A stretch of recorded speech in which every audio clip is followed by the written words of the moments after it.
So ayan po mga amigo, inaantay na po natin yung mga pagkain. Ayan po, meron po tayong fried chicken dito. Tapos meron pong pansit sa pagpapatuloy po ng ating video. At medyo marami po tayong in-order kasi yung sobra po nito ay iuwi po ni Tia Cez. Ang tagal umikot ng pagkain at para ka nasa Pilipinas no?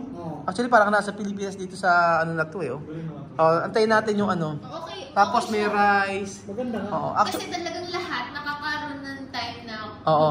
Pero kaya lang ang napansin ko, medyo mahal yung pagkain nila dito. Mahal, sobrang mahal, sa totoo lang. Kasi doon, yung, basta, iba. Pero, kasi maganda naman yung place. Maganda yung lugar, Pero titingnan natin kung ang mga pagkain ba nito ay worth it ba na ibabayaran natin ng mahal. Ito yung, di ba, yung sinasabi ko sa inyo, pumunta tayo doon. Oo, kaya nga. So, titingnan natin. Mamaya, ayun masabog na ano. Pwede sabihin, walang kliyente doon. Walang kliyente. Actually, ito wala rin masyado. Malayo ko daw Pero kailan mo binuksan to? Hindi ko nga alam. Ngayon ko lang nakita So baka bago lang to. Bago lang. Pero dapat ma-try din natin yung hot pot. Hot pot ang i-try natin. Kasi February, nakapunta pa ako doon. Doon sa luma. Saan ba yung luma? Doon sa dulo. So wala na yon. Wala na yun kasi napakahirap pumunta doon. Okay. Tayo hindi nakapupunta doon. So ibig sabihin kaya dito sila lumipat. Kaya nga sabi ko, ba't lumipat ka na naman? Sabi niya, kasi malayo doon. Malayo talaga. Ito maganda yung lugar nila dito. So kaso possible dito napakamahal ng upa nila. Sobrang mahal ng upa nila dito. Kaya mahal ang pagkain nila. Masarap yung luto niya. Sige, titingnan, hindi ko alam kasi ang sinasabi mo kasi ang sinasabi ko dating Chinese yung tabi ng Torre. Siya din 'yon. Yung nag-birthday si Noah. Masarap yung pagkain nila.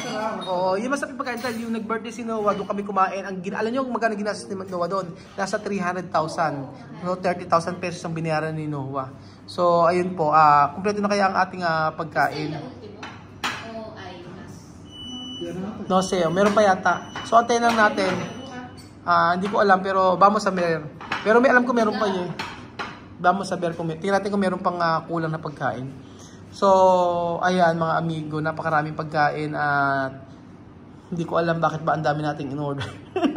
Ang tawag yan, may dumplings. Okay lang kasi ang konti ng serving nila. Konti.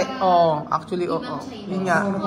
Kaya nga Pero ako, yung luto talaga nila masarap. Kung yun sa may Torre sila Kung siya yung nasa Torre, masarap yung pagkain nila. Kasi yun ang hinahanap-hanap ng bibig ko, yung resto na yun. Di ba, Beljun? Ilang beses tayo kumakain, di ba tayo kumakain doon nila Ate Grace? Nila Ate Grace tayo doon kumakain. So, doon pala sa may yun na nga yun. Yun sa may cash and carry. So ngayon, ano pa ang masasabi nyo? Sabi mas Disney. Nako, nagtanong na naman. Sis na naman daw ba? Nako, patay kayo. Hi pa lang. Kechis de Barrio. Ano daw? Wala na chisme. Naubos na daw. Esto chisme sa looy. Mañana otro. Marites. Ay, naku, may chismis daw bukas. Ayer, kahapon. May chismis to kahapon. Nako, umiiyak daw si Mama Nina kahapon. ¿Por qué? Porque chica para Papa Pongay venir en el bar. Ay! May babae si Papa Pongay. Papa Pongay Papa Pongay tiene chica otro? Ay, naku, marami pa ng babae si Papa Pongay. Sí, pwede. Cuando tumara. Pero Papa Pongay, abuelo. No hay pesa. Ayer uno venía para. ¿Esa parte? Sí. Umiyak daw si Mama Nina kahapon. Sabi nga nung. Chama yo quiero preguntar mucho giniano quiere mucho chica. ¿Por qué hace ¿Cuál? Chama mucho giniano quiere mucho chica o no? Depende. ¿Tú ves mi hermanita Gloria? Sí. ¿Tú la ves? Sí, Gloria. Tres maridos, bien así. Gloria? Tres maridos. Tres chico? Por eso hay problema para. Naku. Si Gloria daw, tatlong asawa. Tatlong asawa ni Gloria. Naku po, ano ba yan? So tatlo ang asawa pala ni Gloria, hindi natin alam. Ngayon lang natin nalaman na gano'n. Bedyo, ano ba masasabi mo? Hindi ko lang nalaman. So, yeah. Ano? Hindi mo na malaman? Oo. Naku. Dun sa domestic ko sa ayun ko ba? Solo uno casa. Uno ya. Chismoso. Mami dijo na. Aya. Tanong na tanong. Saan daw yung tatlong lalaki?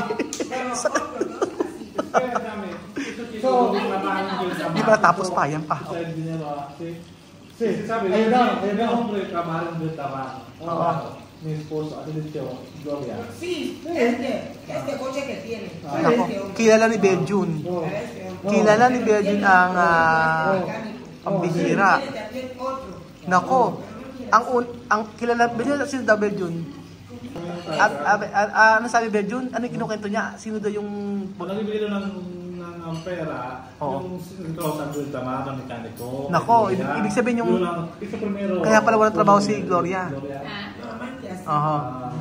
Solo Shubet. Di ba amante Shubet? Shubet ba na? Oo, Shubet daw ang amante. Hindi ko na kaya ang mga chika. Iba grabe. Grabe. Naku, baka ang daming manonood nito kasi chismis. So, ang magiging title nito, Grabe naman si ano. Biglang nagulat ako si Gloria. grabe.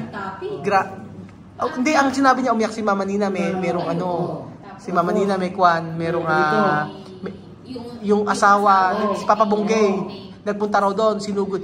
So, magiging title nito, Mama Nina umiiyak, sinugod si Papa Bonggay ng kanyang kinakasama. No, pero seryoso, yung kinukwento. Afuera. Sí. No traer a casa. Pero grabe naman si Gloria, tatlong daw. Hindi, siguro kaya nagiging... Yo sabi, Gloria tiene cabeza. Porque tres esposos Cogen dinero. tienen dinero Dinero. para ayudar a su familia. Segundo, para cuando en cama, sí. Tres maridos así, cuando tres maridos así, Sí. problema para sangre. Posible tiene Problema para tu Ano tawag doon? Okay. Playgirl ba tawag doon? enfermo. Playgirl siya. Primero. Playgirl si... Pero maganda kasi si maganda kasi si Gloria, maganda. Porque Gloria bonita. Bonita. Sí, ella es bonita, pero cuando así... Pero cuando coger tres chicos no está bien. Eso está bien, Tú ¿no? sabes respeto, ¿no? Sí, respeto. No, respeto. Ayun, yung sinasabi ni No, Chamame. respeto. Kasi ang sinasabi ni Beljun, matalino daw si Gloria kasi kumuha daw ng tatlong lalaki para daw suportahan siya. Pero ang sabi ni Tia Celsa ay kailangan ng respeto para respetuhin siya. Isa lang ay okay na. Oh. So ikaw ano masasabi mo, Aya? Okay ba sa iyo 'yon? Siyempre hindi, di ba? Lagi sinasabi mataas ang respeto ko sa sarili ko. Isang ang lalaki, nag-aalangan pa ako. So, hindi ako pabor sa ganun. Kaya nga, ikaw Jose, pabor ka ba kay Beljun? Sabi mo matalino si Gloria. Matalino si Gloria. Hindi pa matalino. Aha. Kasi nakakatakot yung ginagawa niya. Nakakatakot. Kung magkapangamot yung magpataya. So, Beljun, wala kang kakapi sa time na to. Doon mo ka na kapit. Sabi ko lang. Kasi ginamit yung utak niya, di puso niya ginamit. Siguro, depende sa tao. Financial, medyo matalino siya. Kasi alam mo, makinig kayo, si Gloria kasi pinatanggal ng nanay ni Chamame, pinatanggal si Gloria sa trabaho, ngayon wala trabaho si Gloria. So para siguro siya mabuhay, yun ang ginawa niya. hindi natin siya pwedeng i-judge. Hindi natin pwedeng i-judge dahil may mga anak si Gloria. Tsaka depende kasi sa sitwasyon yung tao. Depende sa sitwasyon ng tao. Yun. Siguro iba-ibang ating reaction natin. Iba-iba yung ating opinion. Pero hindi natin pwedeng husgahan si Gloria. So maaaring sa'yo hindi okay kay Ben hindi okay, sa akin hindi rin okay, kay Chamame hindi rin okay. Pero pag titingnan natin sa marami kasing anak, di ba? Maraming anak. So siguro kailangan na buhayin. Naintindihan ko rin siya, siguro sa paraan na lang na gano'n kasi wala siyang trabaho, siguro ginamit na lang niya na doon siya makakuha ng sabihin natin, kunting pera. Kasi napakahirap ng buhay. Kasi napakahirap wala makain. Cuando no dinero no tienes tiempo. Yung sabi gano'n ni Chamame, pagka wala daw pera yung ano. Cuando hay dinero sienta. Sí.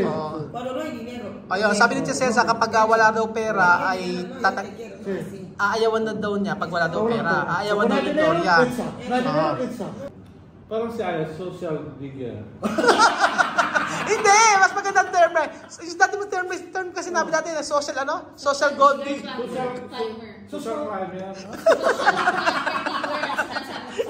Social Social sabi, ano? Para social climber digger. Yun ang sabi niyo sa'yo dati, di ba? Kumaka na. Ayaw mo siya Gold digger pa. Oo nga. Sa ngayon ang pagbayarin mo ngayon yan. Ikaw ang magbayad ng lahat ng yan, ha? Kaya nga. Gold digger ka eh. Ano na? Gold digger. Sino? Tapos, paano gagawin natin? Kailangan pa natin mag-pray. Pag-pray natin lahat ng kasalanan natin ngayon. Kasi susumobra tayo sa chismis. Alam nyo, kailangan natin magpa-pray over kay Chumami. Kasi nasasobrahan na tayo eh. Yung bibig ko, pinitikom ko ngayon eh. Kasi may bisita tayo eh. Pero kung hindi, busit ka rito eh, no? Madala pa sa ano, bro? Por ayuda me. Pero pasensya. Pasensya ko,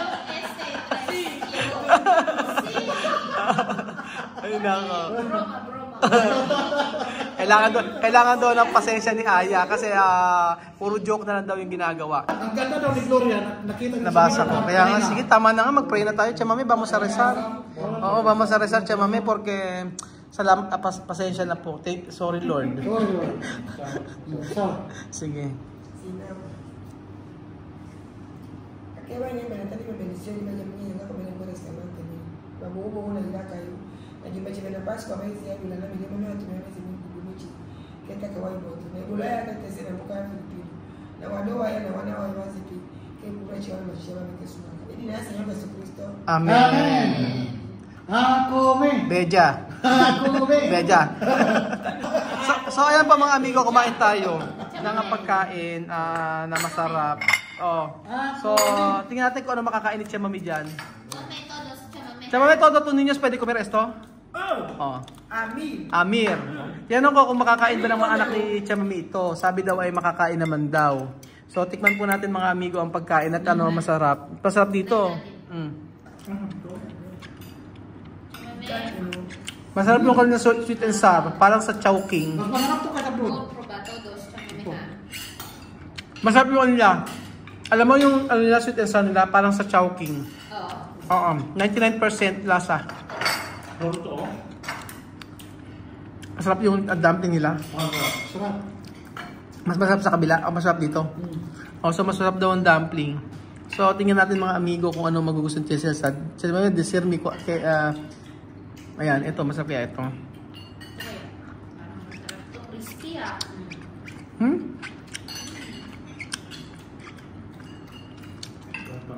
Ay, todo comida bien. Openin ko. Tingnan natin yung dumpling mga amigo kung masarap. Ayan. So, ayan, ito. Yung dumpling kasi nila minsan natasawa ako, pero tikman natin ito kung masarap. Try natin. Ang lambot ng ito. Ayan. Baboy. Sobrang sarap ng dumpling nila. Wala lang tayo yung mga suka-suka. Ito gusto ko dumpling, promise. Try natin lahat. Iba yung dumpling nila. Iba-iba yung pagkain na, ano, sobrang sarap ng dumpling nila. Try everything.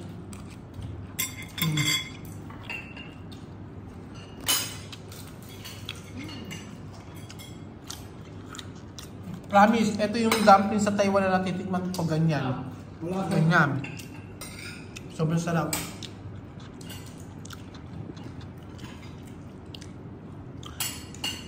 The best na dumpling na tikman ko. Ito. Parang yan yung natitikman ko sa Taiwan na dumpling. Sobrang sarap. Parang siya pa ng 7-Eleven. Yan, parang siya po ng 7-Eleven. Ito kaya, try natin. Yan. Yung dumpling ang masarap. So, ano masasabi niyo sa pagkain? Ano ang mas masarap? Kumain o chumismis? Parehas. Ganyan lang mas gusto mo, kumain o chumismis? Kumain? Ikaw, ano gusto mo, kumain o chumismis? Dalawa. Ikaw si tayo. Chamame, keto kere. Keto kere, chamame, comer o chismis? Ang sarap ng mga kumain. Mas gusto niya kumain. So, grabe mga amigo, sobrang sarap po ng pagkain. Kung i-rate mo yung pagkain, 1 to 10 ilan? 1 to 10 rate. 8. Ikaw, 7. Ikaw, Beljun. Napaka-crispy ng manok. 8.5. Chamame, cuando tu, ano ba yung rate sa English? Cuando tu... Grado. Ejemplo. 1 hasta... De comida aquí, 1 hasta 10. 10 está bien, 1 hasta 10. ¿Qué número tu poner? 1, 2, 3, 4, 5, 6, 7, 8, 10 de comida. Ha dicho 8, 8, no? 8. No, 8. Numero. 8 delicioso. Delicioso. 8 grado. Ha? No, yo ha dicho ano ba yung rate? Rate. To entiende, no? Como boletín. 7 daw. 7. 1 hasta 10 cuánto? Esta comida. 7. So, ako ang i-rate ko dito ay 1 to 10. 10 ako. Kumpara sa mga Chinese na resto dito. Ito ha. Yung timpla nila. Ito yung Iba ang timpla nila, hindi siya maraming bitchin. Hindi siya. Sa lahat ng Chinese na sa lahat ng sa lahat ng Chinese na kinain natin dito sa Equatorial Guinea, ito yung pinaka-the best. Kasi hinahanap ko talaga to dati pa.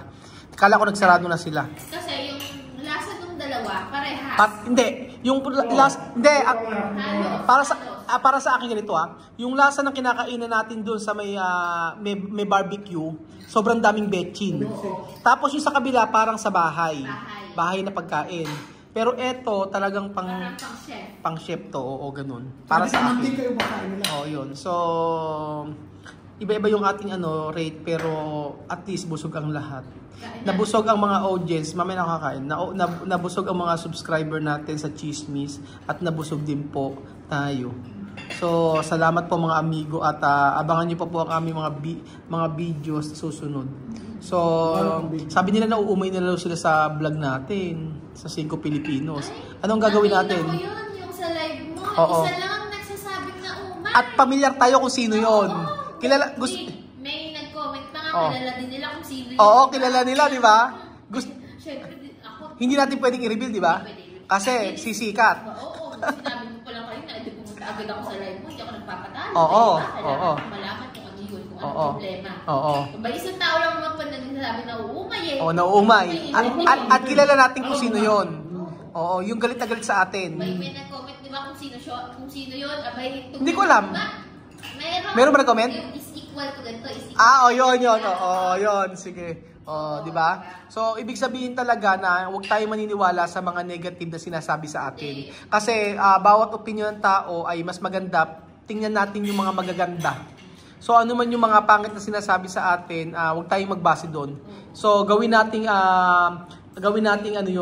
isipin na lang natin na yung mga tao na yon ay yun yung kanilang personalidad. So, hindi natin kayang i-please at hindi natin sila kayang baguhin. So, ang gawin na lang natin ay pagbutihan pa natin yung ating vlog. Diretso. Natatapakang tao, diretso lang tayo. Kaya nga. Huwag tayo magbabago. Kaya nga. Magbabago lang tayo kung alam natin may mali sa atin. Yes, and then sa ating samahan dito, wala tayong naging problema, masaya tayo sa ginagawa nating pagbablog. So, ano man yung sabihin sa atin, wala tayong magagawa doon kung sila ay galit sa atin. Basta ang mahalaga, tayo ay magpapatuloy sa ating pagbablog at pagbibigay ng magagandang video na alam natin, pinaghihirapan natin. Bless tayo ngayon. Yes, and then alam mo, bless tayo kasi isipin mo, nakakain tayo ng ganito kadami because of yung company natin, 'di ba? Nagpo-provide ng food allowance sa atin, 'di ba? Maswerte tayo, mapalad tayo. And then kahit na yung sa vlog natin nakapagbibigay tayo ng blessings sa ibang tao. Ang dami nating viewers ngayon, nakita mo hindi bababa ng 20k. Oo, kaya nga, so huwag tayong magbase sa mga negatibong mga sinasabi. Hayaan lang natin siya. So, kaya nga. Basta alam natin na, Belgian, ikaw may sasabihin ka, Belgian? Ano? Yung pag po yung mga vlog natin, pasalamat na kami kasi umabot ng 20,000. Kaya nga. So, ayun po mga amigo, salamat po sa panonood ng video na to at God bless po. Ciao, hasta mañana. Bye.